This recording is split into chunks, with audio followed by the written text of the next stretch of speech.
Hi, this is Jill Kitchen, talking about the poem Burn. This poem came from a prompt from my longtime teacher and friend, Max Regan of Holodeck Press. The initial poem prompt was to write about bones. As I often do when I generate work, I numbered the page 1 to 14 and wrote this in an open sonnet form. My work is often inspired by landscape, by ancestors and family stories. And this piece is about my great great aunt Emily, who lived to be 105. In the 90s, she recorded several cassette tapes for me of her life story. When she was young, her mother was diagnosed with tuberculosis, and the only known treatment at that time was to move to places with dry climates like Colorado. Her father moved the entire family, as well as all of their horses, out to eastern Colorado.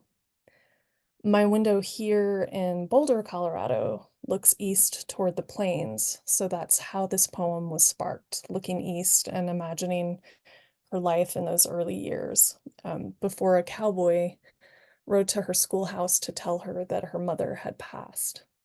I'm always fascinated by the stories of how fiercely independent she was, growing up on a ranch, riding a horse 8 miles to and from school, being responsible for protecting the horses and the cows from rattlesnakes and other creatures at such a young age, 7 or 8 years old.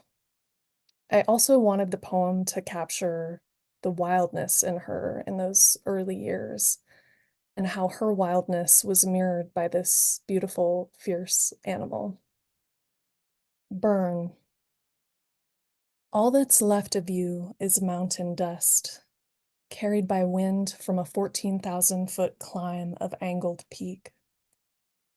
I wasn't there, no bones left underground, waiting to be found centuries ahead by children in an unknowing backyard, by the mud-spackled trowel of archaeologists, by hands and canid paws that can't help but dig.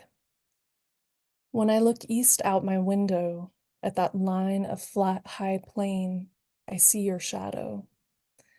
I see the girl of you before the cowboy told you the news, when still a whole world could be contained in treeless prairie, when all that you knew and were was wild, still unmolded by man. The laughter and tangle of sisters, the patience it took to fill an old cigar box with rattles, the feel of sweating horse flank beneath palm, beneath cheek.